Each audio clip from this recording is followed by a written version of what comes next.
Bonjour à tous et bienvenue dans ce nouvel épisode de Mindset Transformation. Je suis très heureuse de vous retrouver pour ce nouvel épisode où nous allons vraiment parler avec un invité qui est spécial. Oui, je sais, j'ai l'habitude de dire que mes invités sont tous spéciaux, mais c'est parce qu'ils le sont. Et aujourd'hui, vous allez découvrir un jeune Congolais né à Kinshasa avec un parcours inspirant.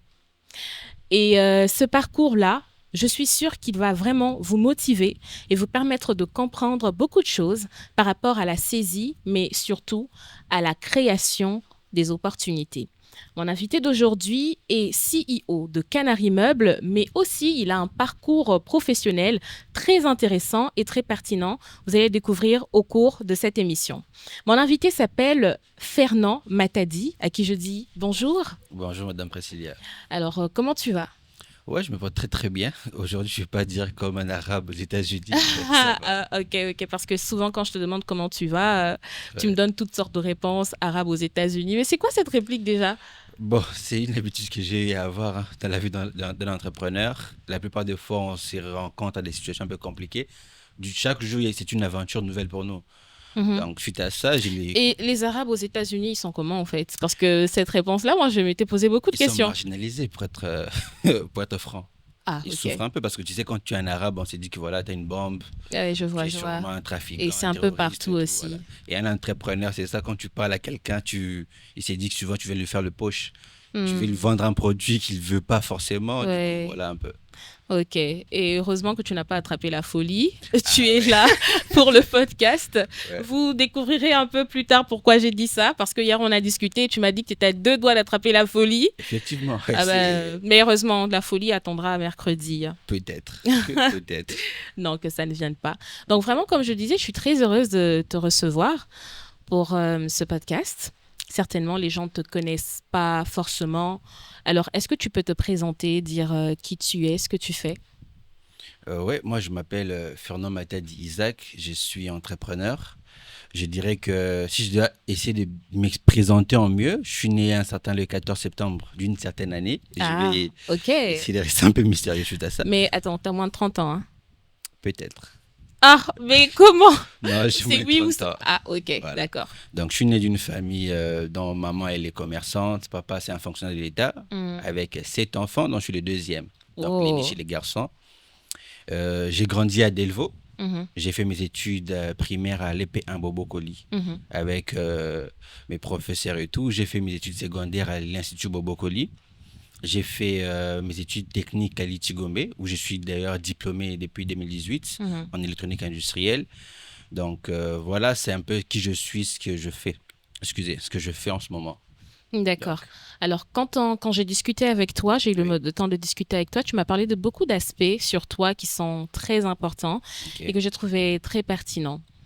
Par exemple, le fait que quand tu grandissais, tu t'es décidé que tu allais chercher des stages bien sûr. et ton premier stage, tu l'as Je suis dans un fait cybercafé. dans un... J'étais choquée. Je ne savais Ouais, pas qu'on pouvait aller chercher un stage dans un cybercafé. ok. Est-ce que les gens qui me suivent, est-ce que vous savez qu'on peut chercher des stages dans un cybercafé? Moi, je ne savais pas, je suis choquée. Donc, alors, j'aimerais comprendre. Moi, ça m'avait beaucoup marqué parce que je m'étais dit que ça montrait à quel point tu étais déterminé Ok. et que tu voulais pas rester dans l'oisiveté ou encore que tu voulais pas rester dans un état d'esprit où tu te dis que il n'y a pas d'opportunité, il n'y a pas d'emploi, donc je reste à la maison, papa et maman sont là et puis on verra.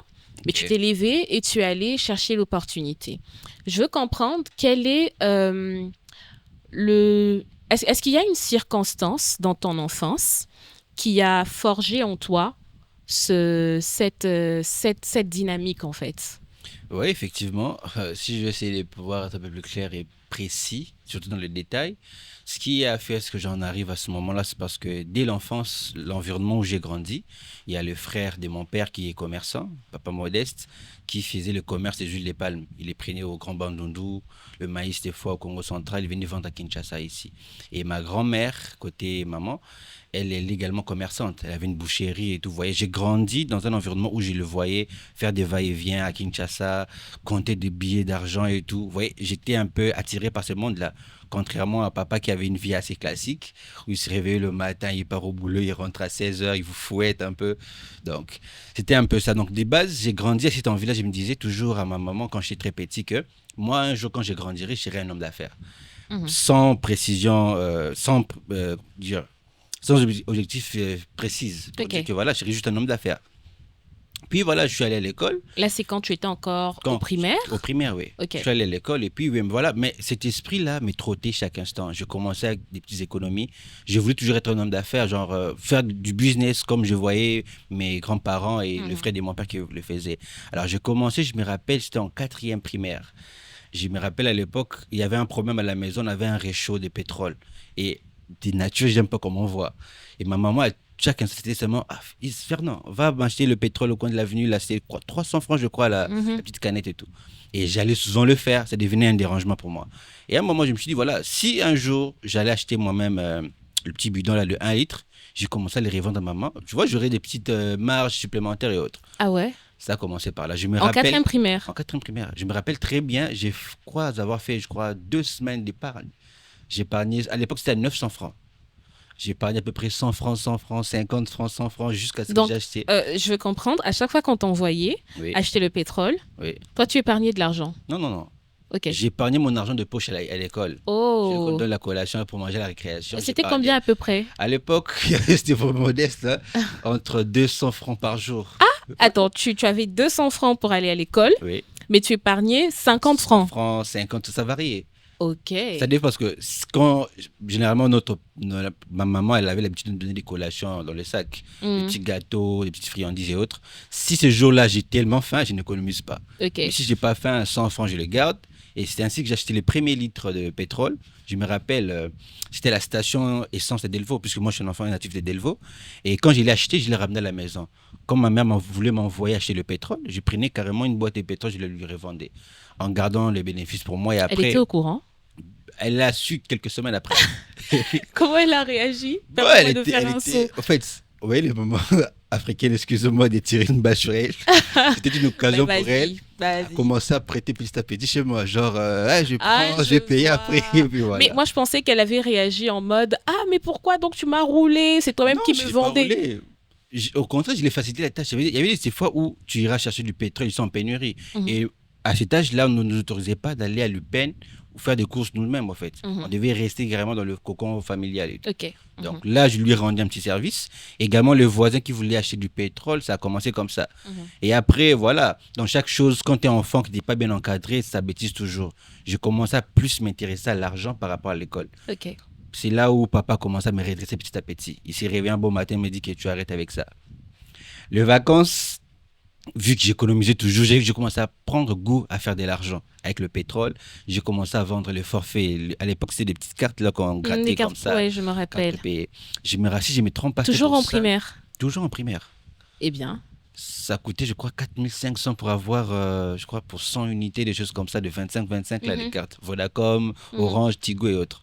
C'est comme ça que j'ai commencé. Je l'ai fait pendant les vacances, j'ai commencé à épargner. Mhm. Et d'ailleurs, on s'est fait voler, moi et ma soeur, celle Ok. qui est ma mentor, par un monsieur qui s'appelait Coucou. À l'époque, vous voyez, pour économiser de l'argent, on Mhm. déposait dans des cartes. Il y a un Mhm. monsieur qui passait là à l'avenue, il vous donnait l'argent, il va signer sur la carte et tout.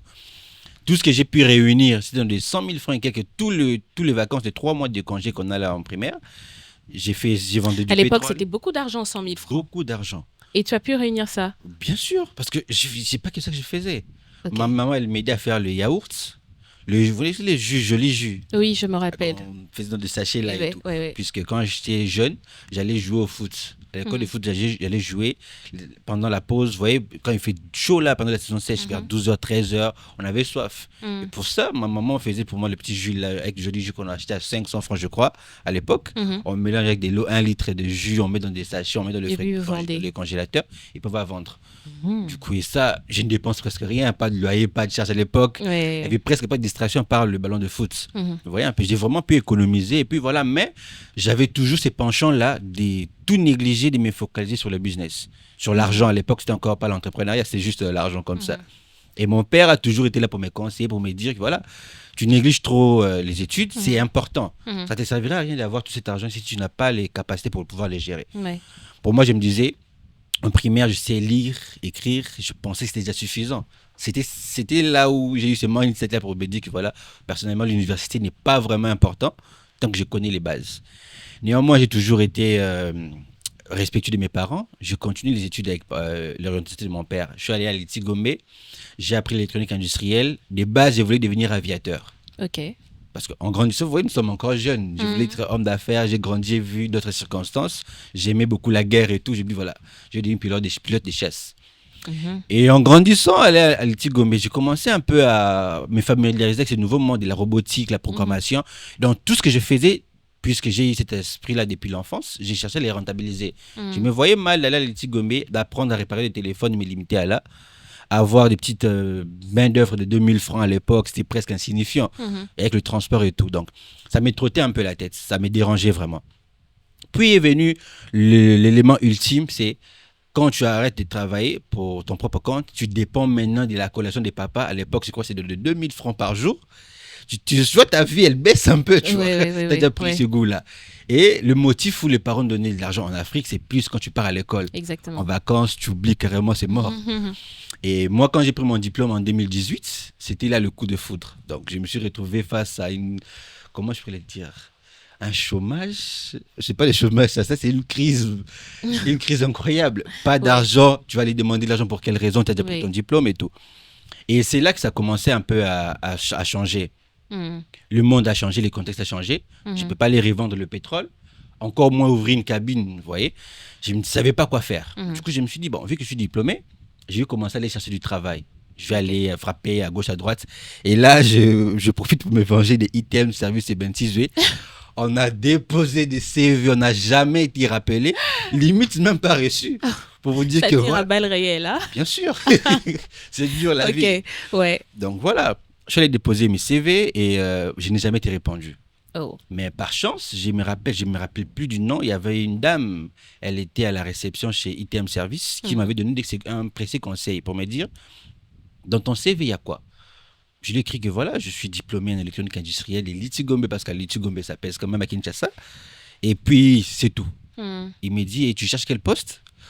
D'abord, pour chercher quelque chose, il faut savoir ce que tu veux. Exactement. Moi, je voulais juste un travail, je sais pas moi, maintenancier. Il a dit, est-ce que vous avez lu le profil que nous cherchons chez nous à Bentizé? Étant jeune, je n'avais pas vraiment cette connaissance-là pour voir comment m'orienter. Je me suis juste dit, ils ont refusé, peut-être parce que papa n'est pas ministre. Vous voyez un peu, j'ai voulu me victimiser. Oui, directement dans la victimisation. Voilà, mais alors que ce n'était pas le cas. Elle avait carrément raison. Je suis rentré chez moi à la maison et j'ai une bonne amie à moi, Rebecca Itambala, avec qui j'ai l'habitude de parler, elle est témoin de Jéhovah. À chaque fois qu'on parle de la vie, moi j'aime être objectif. Je disais, en tout cas, voyez tout ce que vous me dites là, la vie, moi ça ne m'intéresse pas. Tout ce que je veux, c'est avoir de l'argent. Je me considère comme étant adulte. Je serai certainement père de famille un jour. Je me vois mal aller demander de l'argent chez mes parents, papa, le loyer, ceci, cela. Je veux être indépendant. Ouais. Alors, pour m'aider, c'est une amie et elle sait que je sais lire. Et j'aimais bien la lecture, mais la lecture de l'école, vous voyez, je viens de l'école et tout. Elle m'a offert le livre Les jeunes s'interrogent, le volume 1. Elle me l'a offerte. C'est le livre qui a carrément tout changé en moi. Okay. Et quand je prends les livres, de base, on devait lire les livres pour changer mon comportement. Parce que j'avais un sérieux trouble de personnalité à l'époque. Ah, tu étais bipolaire? Pas bipolaire. Ça veut dire, trouble de personnalité, ça veut dire que je ne savais pas qui j'étais. J'étais en train de chercher qui j'étais. Non, mais quand tu as dit que j'avais trouble de personnalité, moi, je pensais que tu étais colérique. Ah, le matin, tu es colérique. Pas colérique. C'est un peu de la bipolarité. Dans le sens où c'est que à la maison, vous voyez, quand je regarde les clips de Booba et autres, je veux devenir gangster. Ah, genre, ni tatouage et tout. Mais attends, tu pas arrivé là? Non, je suis pas arrivé là. Heureusement. J'ai des parents qui m'ont vraiment encadré. Ok. Donc voilà. Alors, on va faire un saut rapide. Tu pars dans l'entreprise, tu déposes les CV. Oui. On n'accepte pas le CV. Voilà. Et puis, tu rencontres une dame qui t'ouvre les yeux. Donc, elle te fait comprendre que c'est bien de chercher du travail, mais il faut avoir le profil qui va avec le travail que tu cherches. Voilà. Déjà, en fait, en ce moment-là, toi, tu cherchais du travail juste parce que tu voulais faire de l'argent. Tu voulais juste avoir de l'argent. Avoir un salaire, un bon salaire. Mais tu ne savais même pas, tu cherchais du travail dans quoi exactement, c'est ça? Je n'avais pas de précision En nette. fait, tu n'avais pas de précision. voulais Je veux juste avoir un je travail suis pour avoir de diplômé, l'argent. je veux juste avoir un travail. Je vois comme on voit les gens mettre des costumes à le travail. Oui. Donc, je n'avais pas d'orientation précise, en fait. Alors, moi, vraiment, je dirais un grand merci à cette dame. Je sais pas, j'espère qu'elle pourra tomber sur ce podcast parce que c'est le cas de beaucoup de jeunes. Je me Effectivement. suis rendu compte. Il y a des personnes que j'ai rencontrées qui m'ont dit, OK, je cherche un travail et tu poses la question, tu cherches un travail dans quoi?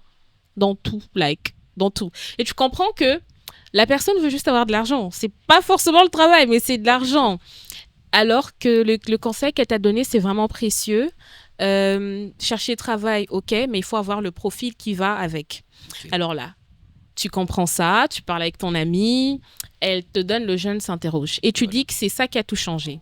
Des bases, ouais. Je veux comprendre, qu'est-ce que tu as découvert dans ce livre-là que moi, je n'ai pas découvert pour tout changer, que les autres n'ont pas découvert, pour que ça puisse tout changer en toi. Voilà.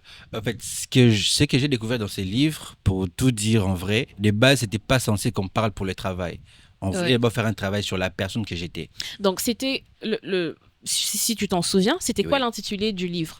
C'est les jeunes s'interrogent. Les Ah, livres des Il n'y a, témoins pas des d'un- Jéhovah. y a pas d'intitulé, par exemple, le Non. jeune s'interroge. Comme quand on dit les jeunes s'interrogent, ça traite les sujets que les jeunes rencontrent dans la vie courante. OK. En tout cas, pour moi, c'est un peu comme, je dirais pas, je suis chrétien, je dirais pas le méga Bible.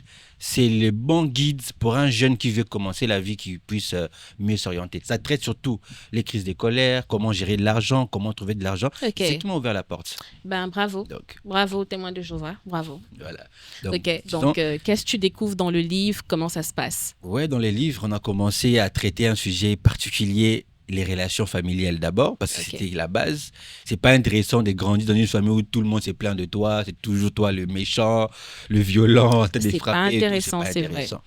Et alors, je suis allé voir le sommaire, le profil du livre. Mhm. Je suis tombé sur les parties où on parlait sur comment gagner de l'argent. Comment gérer de l'argent plutôt. Je me dis, pour apprendre à gérer de l'argent, il faut d'abord commencer par l'avoir. Oui. Je saute des livres, j'arrive là où il faut aller avoir du travail. Et dans ce passage-là, on nous apprenait, on disait que voilà, malheureusement, c'est sur un contexte européen. Pour me dire, comme quand c'est pour avoir un petit boulot et avoir de l'argent, je dois aller promener les chiens du voisin, je dois aller nettoyer du vitre, vous voyez, faire des petites annonces comme ça. Oui. J'ai dit, regardez dans le quartier où j'ai évolué, il n'y a pas un voisin qui va te laisser son chien. Va promener. Va le Nos promener chiens pour te sont payer. très indépendants. Très à l'aise, d'ailleurs, plus libre que nous. Ouais. Ouais. Donc, c'était impossible. Il nettoyait les vitres. Avec quelles compétences, quels outils, et qui va te payer pour ça? Exactement. Surtout que nos mamans sont des femmes ménagères à la maison chez nous. Tu vois, elles nettoient elles-mêmes sa Ouais. maison, elle n'a pas besoin de payer quelqu'un pour ça. Donc, c'est déjà un problème pour moi. Et après, je me suis dit, bon, finalement, les livres ne m'aident pas, en fait.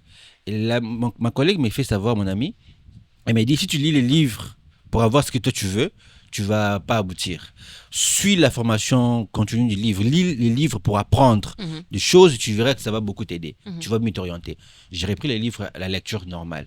J'ai commencé à faire un petit travail sur moi en redevenant une personne calme, Mhm. respectueux, disons, puisque j'étais un peu très turbulent à l'époque.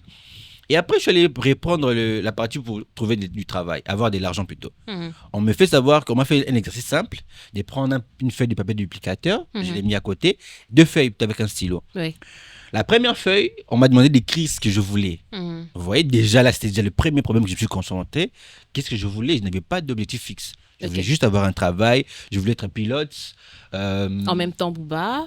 En même temps, Booba, un peu tout. rappeur, de tout. J'ai vraiment tout écrit. J'ai écrit plus de 5 à 15 Objectif. objectifs que je Mhm. voulais atteindre. Et la feuille d'à côté, on essaie de faire écrire ce que je sais faire en ce moment, mes Mhm. compétences. La seule chose que je savais faire, c'est que réparer les téléphones portables. C'est que j'ai appris à l'école en électronique et industrielle et tout à l'Étigombe. Et voilà, il y avait carrément un grand fossé entre ce que je voulais devenir et ce que je voulais faire. Et puis, j'ai commencé à étudier ce que je voulais, profil par profil. Mhm. Être un rappeur, ça te conduirait à quoi? Qu'est-ce qu'il faut pour ça? J'ai essayé de faire un test de ma voix pour rapper. C'était catastrophique. Non, faut essayer. Faut essayer. Non. J'ai brûlé le micro. Ah, ok. Donc, c'est On va catastrophique. pas, non, faut pas brûler le micro d'autrui ici, pardon. Voilà. Oh. Donc, rapper, c'est chaud. Et puis, être pilote des lignes, un pilote de chasse, c'était compliqué. Aller à la guerre. À l'époque, la police n'était pas bien payée, l'armée surtout. Je me dis, j'ai un problème d'argent. Je vais encore créer encore d'autres problèmes d'argent. Non, non. C'est pas possible. Donc, Mhm. je me suis résolu disant que voilà, je vais apprendre un métier qui sera simple à pouvoir acquérir. Et pour la fois, vu que j'avais un grand fossé, il y avait des conseils qu'on m'a recommandé. Apprendre de l'informatique, c'était l'une des meilleures des choses que j'ai pu faire de ma vie, en tout cas, qui m'a ouvert beaucoup de portes. Je me suis Ok. dit que voilà, pour atteindre la personne que je veux devenir d'ici 3 ans, je me rappelle le plan que j'avais fait sur 3 ans, je dois commencer d'abord par me former moi. La langue en anglais et en français, parce que sur les livres, ça me conseillait d'être interprète. Ok. Vous voyez, je voyais des fois les gens Donc ça, c'était interpréter. dans les propositions de travail que tu pouvais faire. Voilà. Ok. Apprendre de l'anglais, apprendre de l'informatique. Et étant diplômé, je n'avais presque pas d'argent, j'avais 0 sur 0. Je suis allé voir ma mère, celle qui est ma partenaire, en fait, de tous les jours. Mhm. Je suis allé la parler et dit, voilà, maman, moi, je vais faire telle formation, mais j'ai pas d'argent. Je sais que si je pars chez les vieux, il verra ça comme un dérangement, il voudra m'envoyer directement à l'université. Mais moi, j'aimerais faire autre chose. Maman m'a dit que d'accord, pas de problème, bon, on va voir avec votre père, mais tu peux aller prendre l'inscription. Elle m'a remis 9 000 francs. Je suis vraiment un addict des chiffres. 9 000 francs, je suis allé faire l'inscription à Secondtech où j'ai appris l'anglais et l'informatique pendant 3 mois et demi. Mhm. Un bon niveau d'anglais, une bonne maîtrise des outils informatiques. Et puis voilà, suite à ça, je suis revenu vers mon ami avec son livre. J'ai dit que voilà, maintenant que j'ai appris l'anglais et l'informatique, je vais aller réessayer une seconde fois. Donc, je vais qu'on retourne un peu en arrière pour que les gens suivent bien. Ok, Alors, tu prends le jeune s'interroge, oui. tu fais d'abord un travail sur toi, Bien, ton bien sûr. caractère, tu arranges voilà, certaines choses que tu avais comme de défaut parce que tu as dit quelque chose d'intéressant.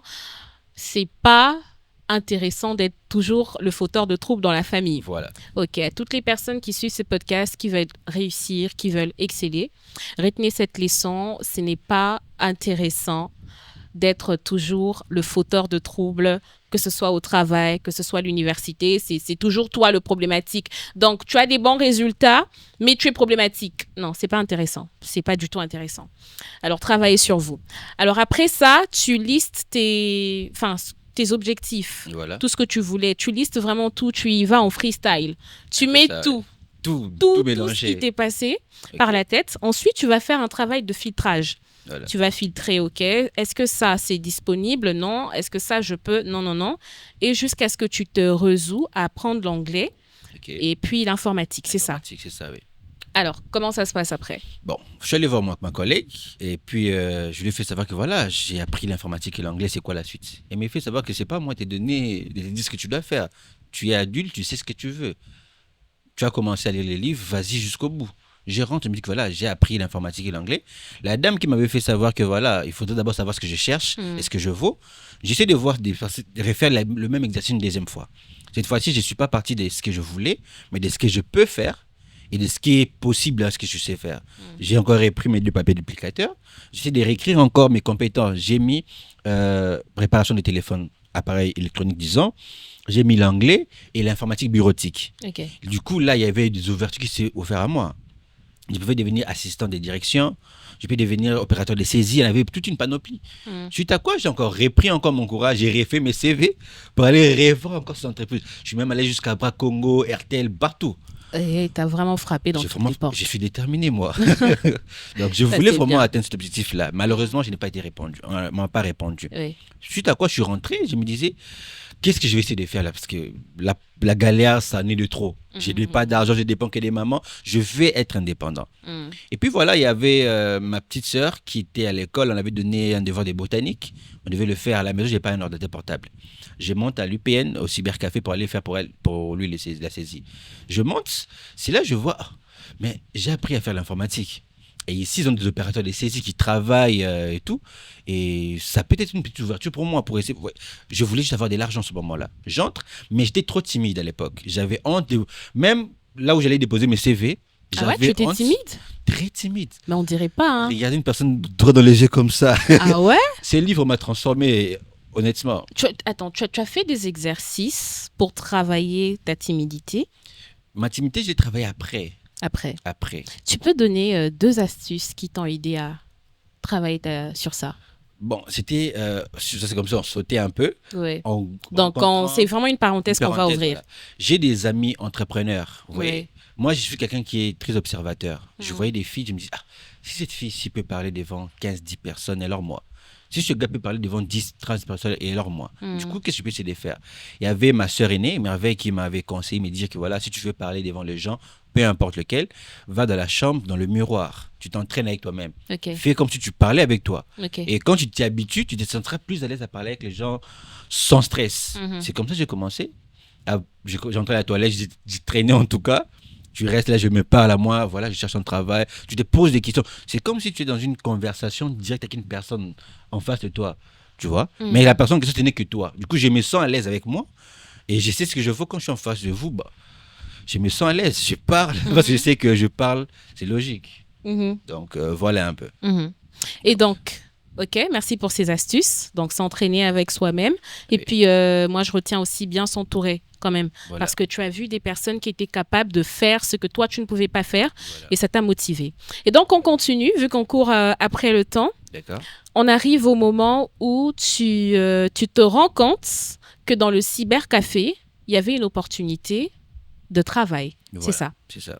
Comment tu fais? Tu y vas, tu frappes à la porte. Comment ça se passe à ce moment-là? Voilà. Le premier jour, j'ai pas pu. J'avais honte d'aborder la gérante. Ok. Je suis rentré. Et je suis revenu le jour d'après. J'ai demandé au collègue qui m'avait aidé pour l'impression, M. Grasse, je lui ai fait savoir que voilà, je suis aussi doué en informatique, je peux faire des saisies. Si tu peux savoir une personne qui cherche un opérateur de saisie, contacte-moi. Et là, il n'y avait pas de poste vacant. Il m'a remis juste mon téléphone. On a échangé les numéros de téléphone. Et Dieu a fait grâce en tout cas, parce que ce qui est vrai, une chose que j'ai oublié de dire, c'est que je suis croyant. Ouais. J'ai pris beaucoup. Et dans le livre, ça recommande également de se référer vers Dieu. Mais moi, je ne me référais pas vers le Dieu du témoin de Jéhovah. Je me référais à mon Dieu à moi. J'ai dit que Seigneur, aide-moi, aide-moi. Et puis voilà. Donc, ce même jour, il y a eu un problème avec l'un des opérateurs qui avait un souci avec la gérante, qui a été virée. Et par après, c'est là que j'ai été rappelé. Quand Mme Carmel a demandé à M. Grasse s'il pouvait connaître quelqu'un qui peut remplacer M. Adi à l'époque, c'est là qu'il m'a appelé. J'étais d'ailleurs en culotte et shorts. Il me dit que voilà, Fernand, tu peux passer ici, on te cherche. Moi, je croyais que c'est lui qui voulait me voir. J'arrive au cybercafé, je croise la dame. Il y avait plein de clients dans le cyber. Il me donne un CV, il me dit que voilà, si tu sais te débrouiller avec ça, on va essayer de voir ce que tu peux faire. Bon, pour moi, c'était, je ne sais pas si c'était un test. On m'a juste remis un CV comme un gars qui devait le faire. Je me pose sur la machine en culotte. J'étais, je crois, vers 16h. J'ai fait le premier CV dans moins de 30 minutes. C'était vraiment grand. C'est juste une seule feuille. J'ai traîné parce que je n'étais pas vraiment habitué avec cette pression-là autour. Tu travailles avec quelqu'un qui te regarde, moindre faute, papa boité. La pression. Mais néanmoins, j'ai quand même réussi. On m'a gardé le premier jour jusqu'à la fin de la journée. La dame m'a fait savoir que voilà, c'est comme ça, tu vas commencer à faire un stage chez nous. On va commencer à te payer, je crois, c'était 15 000 francs ou 10 dollars à l'époque par semaine. C'est là que j'ai commencé. Okay. Vous voyez, c'était là l'ouverture parce que je faisais des CV, je faisais des saisies pour plusieurs types de personnes. Des avocats, des factures pour des entrepreneurs et puis voilà. Et puis ma sœur a commencé l'entrepreneuriat avec WonderTech, son entreprise.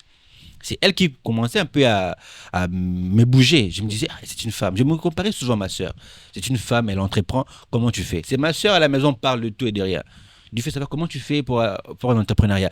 On a un petit souci que moi, j'aime les détails. J'aime pas, genre, les jeux de chance. Et j'ai toujours été curieux de la demander comment tu fais. Et elle a un très bon entourage des amis qui étaient plus âgés que moi, qui avaient de l'expérience. Du coup, j'ai partagé avec ses collègues. Je les appelle comme ça, Tonton Jodey, Eric, Moukiala, beaucoup de gens et tout. Et c'est eux qui commençaient à me guider, en fait. Mais c'est savoir que voilà, Fernand, si j'ai fait ceci, on a fait cela, c'est là que j'ai commencé à me structurer petit à petit. J'ai commencé à apprendre un peu comment elle a créé WonderTech Entreprise. Elle m'a invité, quand j'ai fini au cybercafé après une année des services, elle m'a invité de travailler dans son entreprise WonderTech. J'ai commencé à voir comment elle gérait le personnel, comment elle faisait le marketing, les contrats et autres. C'est là que j'ai commencé à prendre le goût de l'entrepreneuriat. Alors, tu quittes du cybercafé à l'entreprise de ta sœur. Voilà. Motivé toujours avec ton sens de l'observation, tu observes et puis ça te motive et donc tu te lances. Moi, je te connais aujourd'hui, tu as une entreprise qui s'appelle Canary Meubles. On va quand même quitter de Booba, de beaucoup de choses, de aviateur, de chasse, c'est ça, à Canary Meubles. Comment tu te lances et aujourd'hui, où est-ce que tu en es avec Canary Meubles? Ouais, bon, pour me lancer dans Canary Meubles, c'est, comme je le disais chez ma soeur avec les conseils, j'ai dû apprendre des formations. J'ai dû faire des formations et tout, qui m'ont donné des compétences pour pouvoir le faire. Je me suis lancé d'abord dans le marketing digital. C'est ce qui m'a ouvert des portes. Avec le confinement et tout, on voyait les gens qui faisaient que vendre sur Internet. Et là, j'ai travaillé, je vais essayer de sauter cette parenthèse-là. J'ai travaillé avec un de mes collaborateurs après avoir fermé mon agence Crystal Connection, où j'ai faisais que les affiches et les publicités et autres. J'ai travaillé avec un collaborateur qui était à peu près dans le même secteur que moi aujourd'hui. Là, je vais être vraiment franc avec lui. Et il avait des lacunes qu'il avait pas, il avait du mal à pouvoir résoudre suite à ça.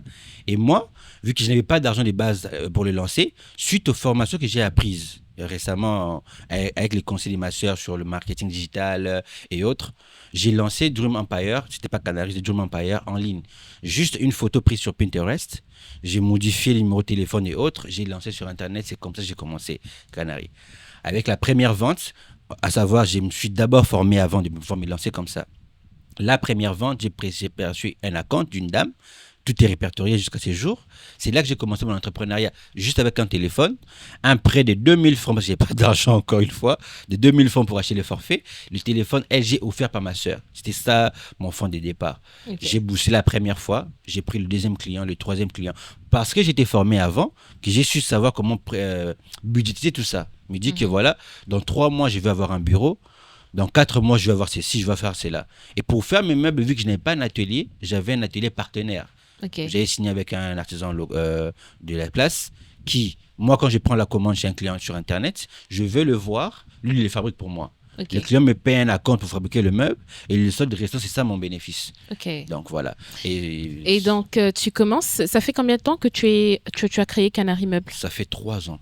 3 ans. Depuis le 11 octobre. Il y a plusieurs statistiques qui ont prouvé qu'il est très difficile, en fait, que plusieurs entreprises meurent avant 3 ans. Mais tu as résisté, 3e année aujourd'hui. Alors, quel a été le moment le plus difficile que tu as connu dans ce cheminement?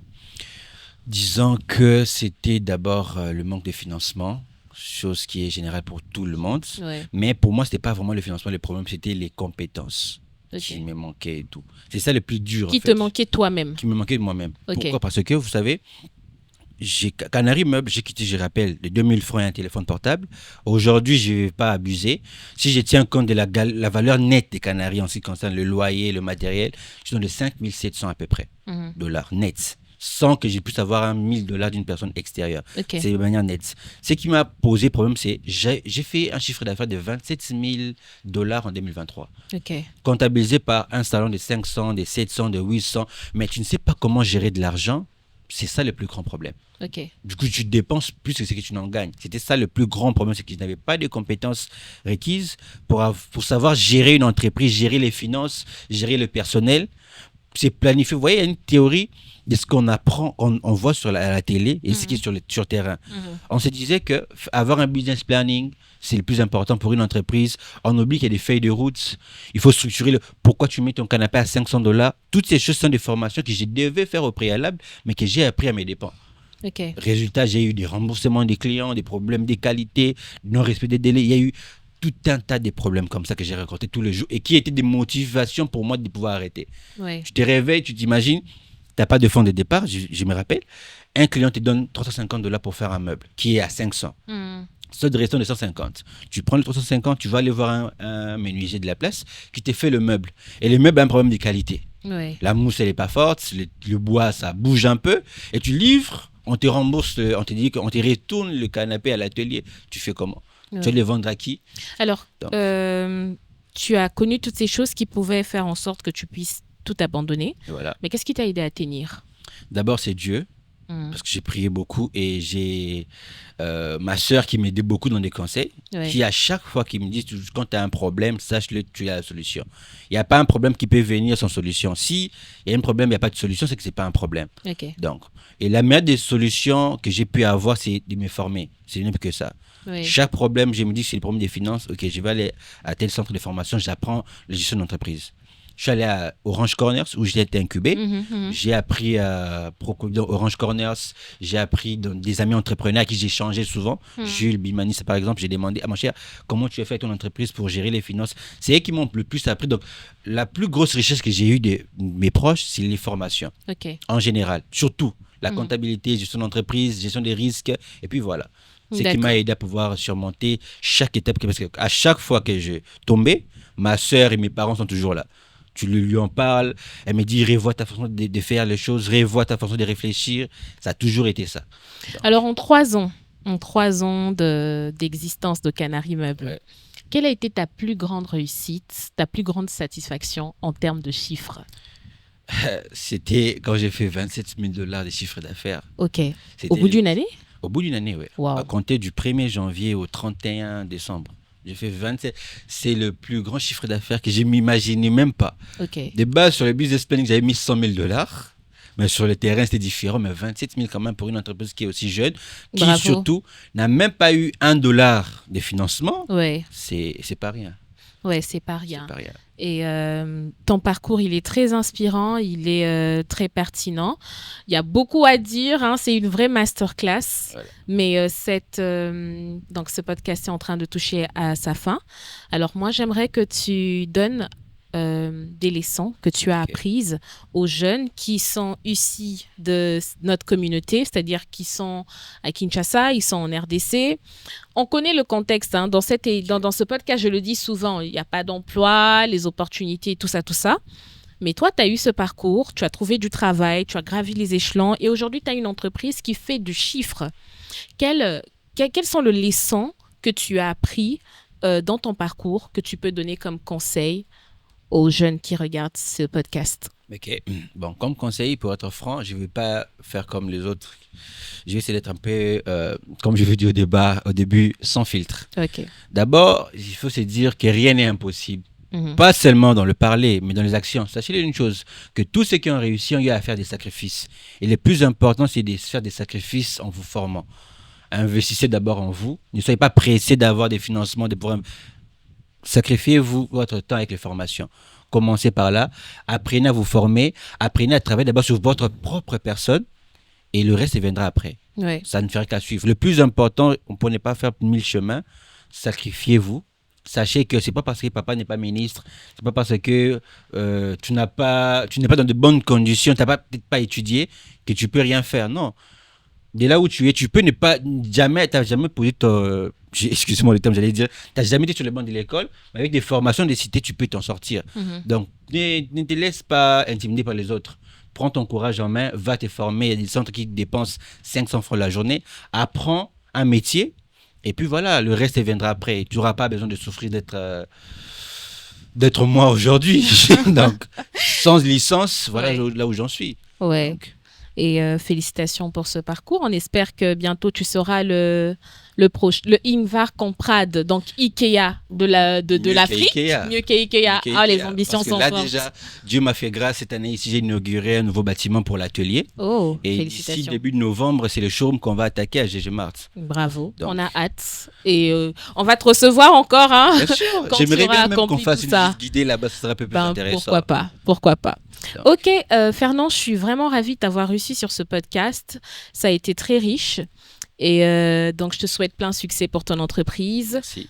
C'est sur ce mot qu'on va donc se quitter. Mesdames et messieurs, merci beaucoup d'être restés pendant tout le long de cette vidéo qui a été plus longue. J'espère que vous comprenez que de plus en plus le podcast s'en lance parce qu'on a décidé d'aller un peu plus en profondeur sur certains sujets, vu qu'on vous laissait sur votre faim. J'espère que vous ne restez pas sur votre faim. Et même si vous restez sur votre faim, il y aura d'autres épisodes et vous serez satisfait.